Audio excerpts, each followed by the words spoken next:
Ladies and gentlemen, welcome back to the channel. I am your host, Hunter Foreman, and today we start a new series. Start a series of album reviews of albums that I personally love and people that, you guys want me to review or request. And today, I have been hit with the task of, to an overwhelming response. Thank you for guys who actually, messaged me and said, hey, review this. Y'all wanted me to review probably one of the most talked about albums of this year, and this year hasn't even, it hasn't even been 6 months yet. Kendrick Lamar's Damn. Now, with these reviews, I'm not gonna go track by track. I'm gonna go highlights, then lowlights, and then I'm gonna, give you guys my overall opinion at the end. Kendrick Lamar's Damn is probably the most widespread themed album I've heard from him. And what I mean by that is that every album that he's released has some sort of concept behind it. Section 80 was about his story, was his upbringing. Good Kid, Mad City continued that, and I feel like Good Kid, Mad City should have been a movie with the amount of theatrical elements that were in there, with the skits and creating the character of Shireen, and just the storytelling in Good Kid, Mad City was incredible. And then more like of a political standpoint was made in To Pimp a Butterfly, but in a more calmer way. It was a very jazz influenced project, and there was a lot of live instrumentation, which I loved. Terrace Martin did the interludes, the For Free, and then I think I wish I could remember the name of the other one, but he did For Free, and I think For Real, maybe I think is the name of the other one. Let me look that up. For Sale, excuse me, For Sale. He did Terrace Martin did those interludes with just playing the saxophone. And Kendrick Lamar go into this, this weird character and just talking about, how girls will date him and expect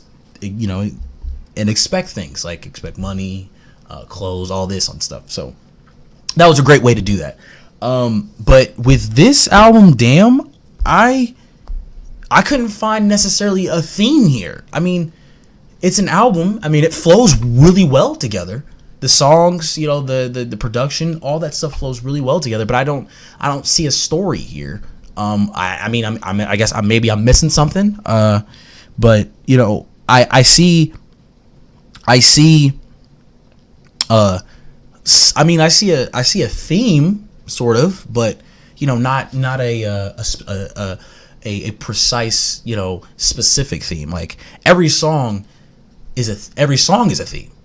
You got Blood, which starts off the album where Kendrick is talking about he sees a woman and then all of a sudden he gets his life taken away, and then that flows right into DNA, which I think is one of the best songs on this album, and I'm pretty sure one of Kendrick's best songs that I've ever heard, because he does what a lot of people want. These nowadays, they want these crazy, these hip hop fans want these crazy, heavy knocking bass beats with crazy hi hats and snares and crazy 808s, but they also want bars behind it. And I think Kendrick Lamar absolutely does this with this.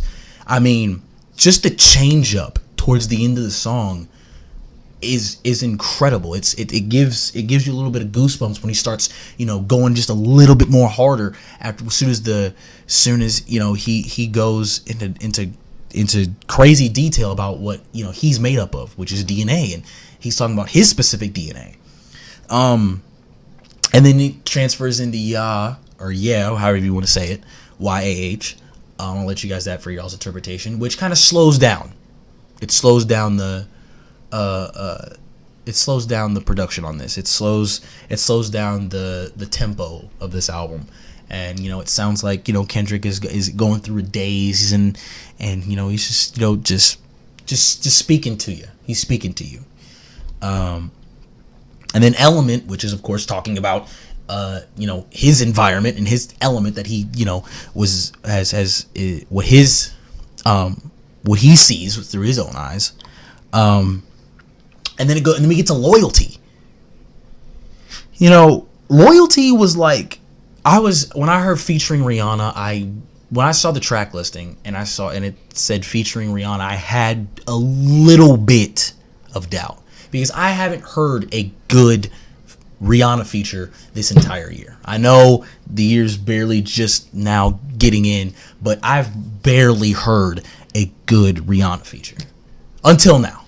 And I think she played a good part in her vocals, her and Kendrick, when it comes to features, I the way I see it, the main artist needs to, kind of outshine the featured artist, or the featured artist needs to complement them. And I think Rihanna did exactly that. She complimented what Kendrick was trying to do here. And I think, there's a lot of good chemistry between them, and I wouldn't mind seeing them on the track again. Because if that's going to happen, if this type of chemistry is going to happen with Rihanna and Kendrick, I would like to see more Rihanna and Kendrick songs, because this was one of the best songs on the whole album. And then we get to the single, Humble. When this came out, I didn't necessarily know what to do, because I knew an album was coming, but when he came out with this, I didn't know what to expect for the rest of the album. I didn't think, because when I think was All Right, no, there was no singles for Pimp a Butterfly. When Swimming Pools came out, I expected the same feel, same type of vibe for Good Kid, Mad City. But when Humble came out, I automatically think, okay, this is gonna be a turn-up album for Kendrick. This is Kendrick's turn-up album. This is where you can literally like nod your head, head bob to this whole album, which is you can. But then he slows down, with Love, which sounds like a 90s kind of heartfelt ballad to me, but with a very modern twist on it. But the most shocking thing that I saw on this album was the U2 feature.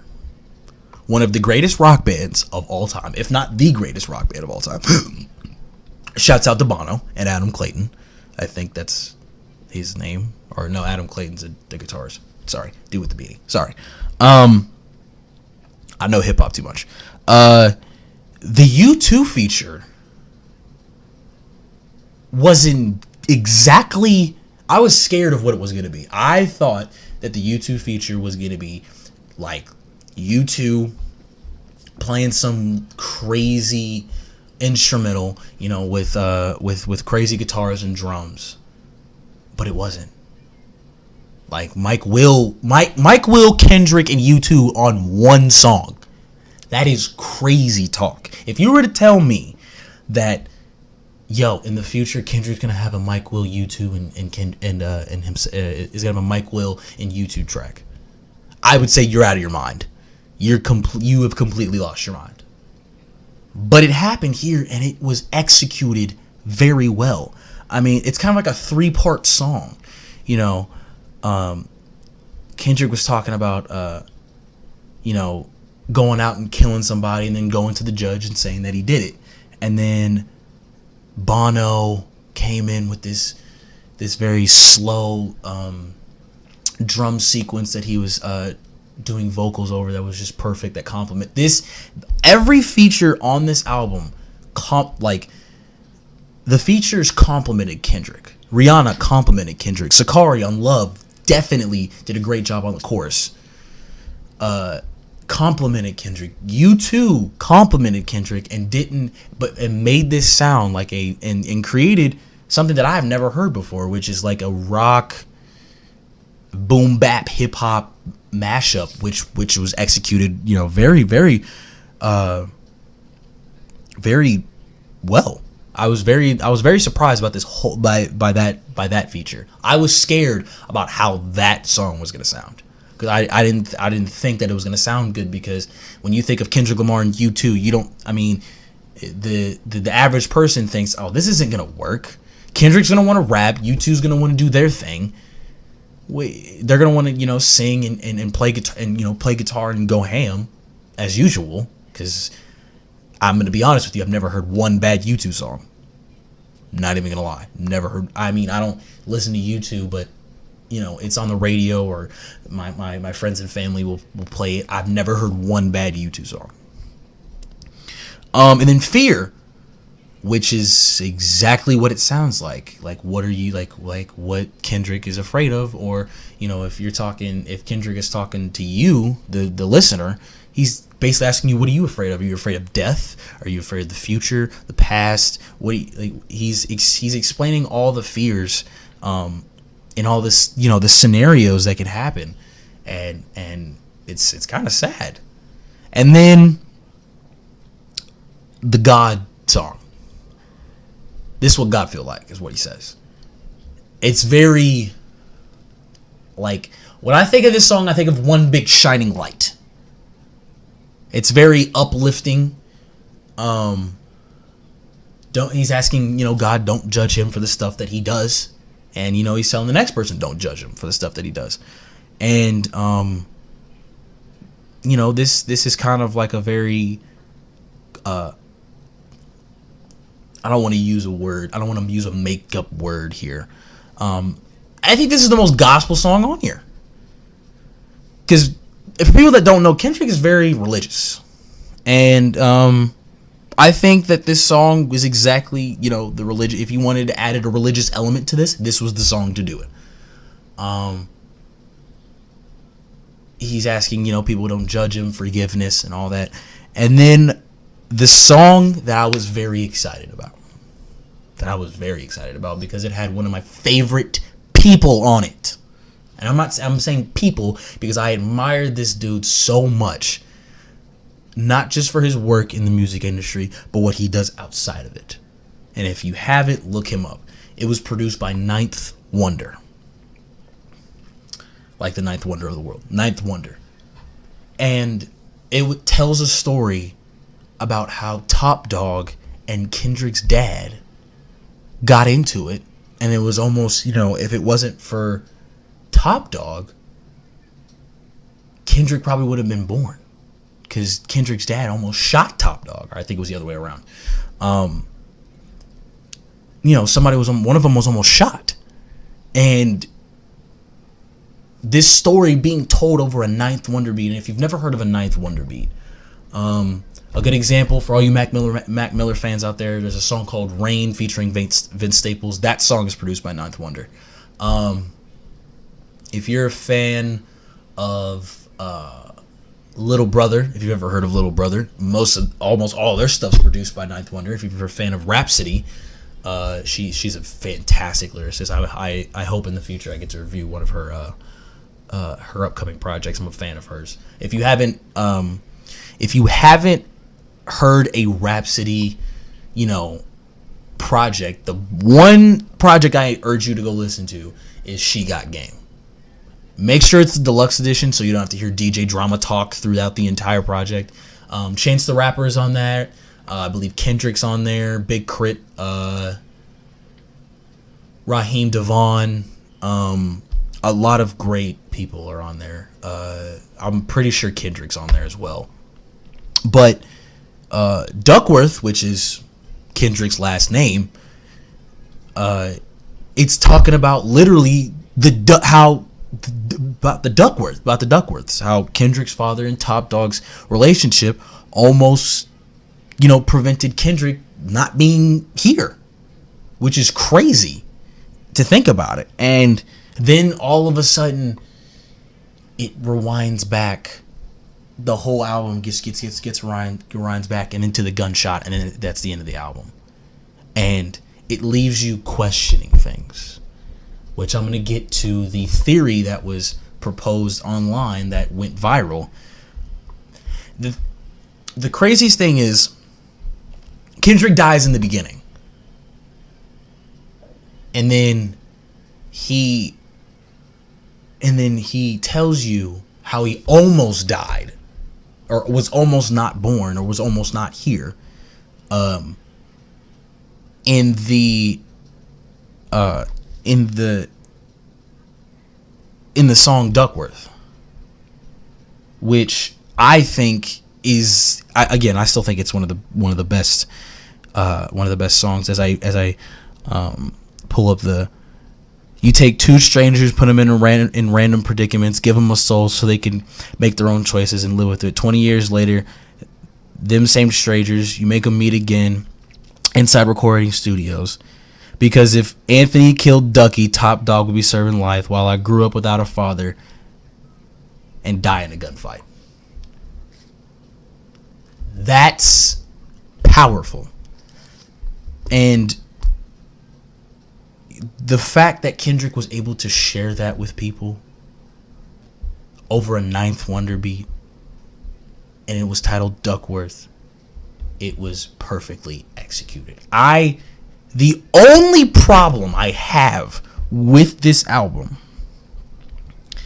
is the tempo changes. And some of the songs I felt like could have been a lot better.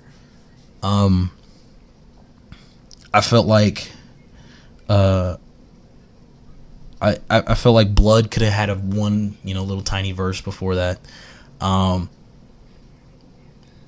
felt like I felt like this album could have had 2 more tracks. I felt like this album could have needed a Black Hippie cut. And Black Hippie is the super group with Kendrick, Ab-Soul, J-Rock, and Schoolboy Q. I felt like this album right here could have easily had a Black Hippie cut. Maybe a remix of Humble, maybe a remix of DNA. Think about it. That'd be crazy. But the production on this was very well put. It was very good. The way that it flew, the way the production, the way it was sequenced. Excuse me if I'm rambling, but the way the album was sequenced was very well done, as all Kendrick albums are. I've never heard of one, I've never had a problem with one, not like from a unbiased standpoint, I've never had one problem with the Kendrick project, ever.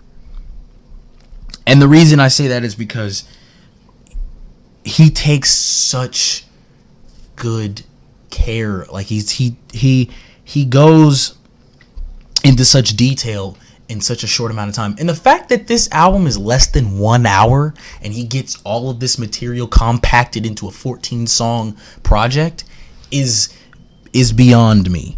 I mean, taking a look at, some of these, the producers, DJ Dahi, who is one of my favorite producers, who has done, Worst Behavior by Drake off of Nothing Was the Same. My Type of Party, if you want to go, that's his very first single.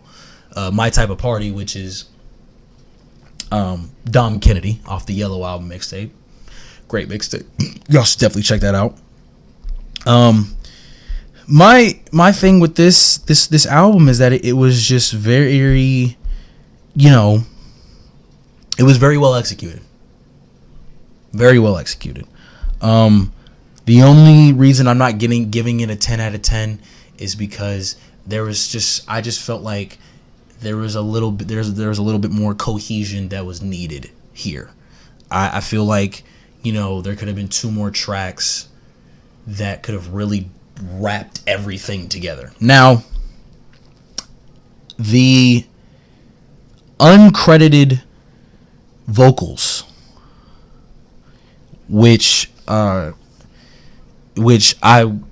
looked at this. I'm looking at my notes right now, and there's a lot of really crazy. Oh, and I almost forgot to address Kid Capri. Does this whole DJ thing, when DJ says, "Hey, new such and such, new Tupac or new Biggie," he does new Kung Fu Kenny. And this is exactly what this is. This is Kendrick Lamar's kind of like alter ego kind of album. That's the way I got this. And what I mean by that is that it's less soulful, but it's more bar heavy. There's a lot of gems being dropped in this album. Lots. Like in Humble, he says, I'm getting so sick and tired of the Photoshop. Show me something natural like ass with some stretch marks. Like he drops a lot of gems. Like he's asking his girl at the time in Love, you know, keep it 100. I'd rather you trust me than to love me, which is big. Like if you really think about that, or if and I talk about relationships on this channel, but would you rather have someone trust you or love you? I'd rather have somebody trust me. That's a big. It makes you think. This album makes you think. Every Kendrick album makes you think, because if you guys go watch the Zane Lowe interview that he did recently this past couple of days, he's a thinker. Kendrick's a thinker. He thinks nonstop, and that's scary to me. And also, you guys have to think about this. Rappers don't record just the 14. They sometimes do. They don't record the full 14 songs for this album. Like he didn't just record 14 songs. He probably recorded 30, maybe, and then shortened it down to 14 and sequenced it and did touch-ups on it. Like when Untitled Unmastered came out, that was all of the leftovers from To Pimp a Butterfly. And when I listened to this album, it clicked. Untitled Unmastered was a bridge to Damn. Let me explain. Untitled Unmastered was a bridge to Damn. The song Levitate sounds like it would fit perfect on Damn. Almost all the songs have a placement on Damn, which could have been this. Like those 8 songs could have been on Damn. And the fact that those were leftovers and they debuted #1 on the billboards, Kendrick Lamar's leftovers sound better than anybody's brand new material, and that's crazy to think. That's dangerous, actually. That's what makes him so good. That's what makes me, think like I don't have to complain that I gotta wait 2 years to hear another Kendrick album.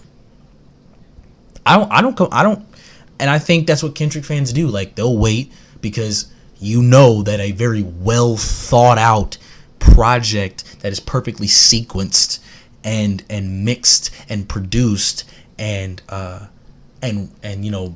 put together is coming. And I feel like Kendrick fans are starting to get this, and I think they get it now because they got that. This is the most mainstream album I've ever heard Kendrick make. Now most of you are probably saying, okay, what about Good Kid, Mad City? Good Kid, Mad City, people liked it. It was Kendrick's very first major label debut. He signed with Interscope and signed with Aftermath, which signing with Aftermath gives you a lot of benefits. And for those who don't know that, Aftermath is the label of one Dr. Dre, if not the greatest rap producer to ever live. And if you have his just magic touch, he doesn't have to produce anything, just his magic touch, like, oh hey, maybe you should change this, or maybe you should change that, or dude, you should change this, or you should do that, take this out, take this out, get the girl on here, do those vocals, add these vocals, what I'm saying, sequence this differently. The fact that you have his ear, his brain, and his just his magical, touch on this album makes you a very dangerous artist. Like the roster's slim. It's Eminem, Kendrick Lamar, John Connor, which I guarantee you, none of y'all know who John Connor is, but he's signed to Aftermath, and he's bar heavy just like Kendrick. I don't think his album's gonna go #1, but his album is gonna be crazy. His album is gonna be crazy if it's under Dr. Dre's wing. If he's Dr. Dre's taking him under his wing. Eminem's there, and Eminem is his legend in is a legend in itself. So, you know, with K Dot being in the mainstream light, I already knew this album was gonna be number one. There's only 3 artists that I know that could literally put out anything and it could go number one. That's Drake, J. Cole, and Kendrick Lamar. I'm not counting Future, because Future just really just is. I feel like, you know, Future is just wants to is almost, you know, he almost oversaturated his brand, releasing 2 albums back to back. But back to Kendrick, back to Damn. I give this album a 9. The only reason I'm giving it a 9 is because this could have been tight, like this could have been more cohesive, and it was just, I feel like it was 2 tracks short. You know, something to, you know, respond to the beginning track, which was called Blood, and a Black Hippie. I felt like this album was perfect for a Black Hippie cut, where it was just a crazy beat, like maybe another Mike Will beat, where Schoolboy Q, J-Rock, Absol, and Kendrick all just spit bars on. I think it would have been perfect for that. So I give it a 9. I put on Twitter that this was National Flight 96 Hip Hop Appreciation Day, and I'm going to just do a short little segment. I'm almost at 30 minutes. I don't want to talk y'all's ears off. So, hip-hop is a very special place to me. It's literally like my best friend. It's literally always there. All I have to do is just put my earphones in, and she's there. Hip-hop is a she. If you don't get that reference, listen to Common's I Used to Love Her.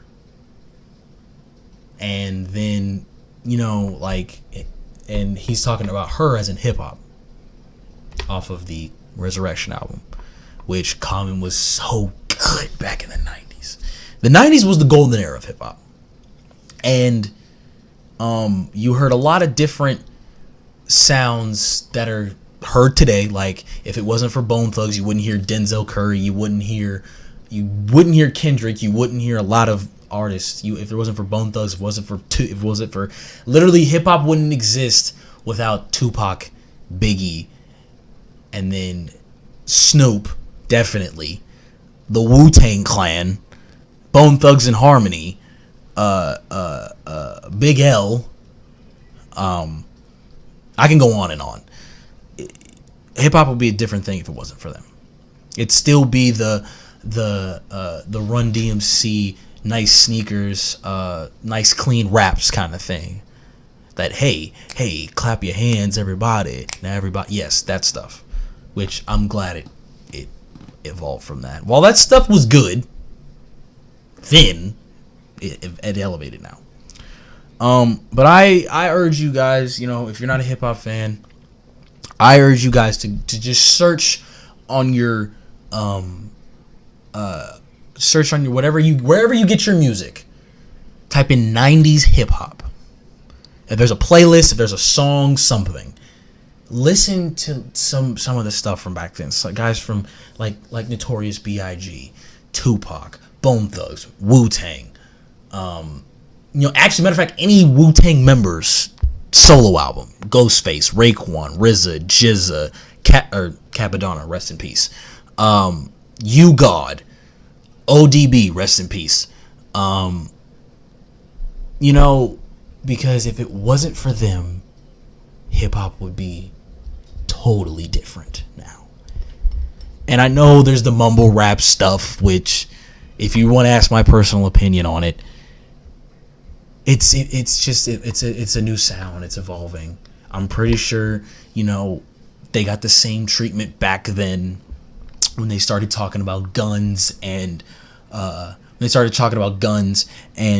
violence and women and sex and drugs. Now, they feel like there's less effort there's no more bars. That's not there. I can name 5 people that are still pushing out bars. Kendrick, Dave East, Joey Badass, J. Cole, one of my recent favorites right now, Scheme, who almost all, and those differentiate from West Coast to East Coast. So if just take your time out, listen to some hip hop, not this era's hip hop. Go back to the 90s and listen to some good stuff. Like if I was to recommend an album, Nas Illmatic. That's literally in the history books as one of the greatest rap albums of all time. I urge you to go listen to that. And the next review I'll be doing will be my favorite project from 2016, which was Isaiah Rashad's Son's Tirade. And I'm gonna go do a little bit more deeper review for that one, just because it's one of my favorites, and B, I want you guys to understand, if you've listened to this, maybe you guys will catch something that you heard or didn't hear that I caught. So yes, this has been my review of Kendrick Lamar's Damn. It was a very good album, but it was so close to being almost a perfect album, almost, to me. Like 2 tracks away, like I said, a Black Hippie cut and a response to and something that wraps up. It leaves you with a question mark. I feel like every album should be, there's a beginning and there's an end. It left me questions at the end, so I'm giving this a 9, a hard 9. If you maybe a 9.5, but definitely one of the best albums, if not the best album that I've heard all this year. It's gonna compete with For Your Eyes Only, definitely. So this is the first episode of Album Reviews. I'm Hunter Foreman, and y'all know the slogan: one love.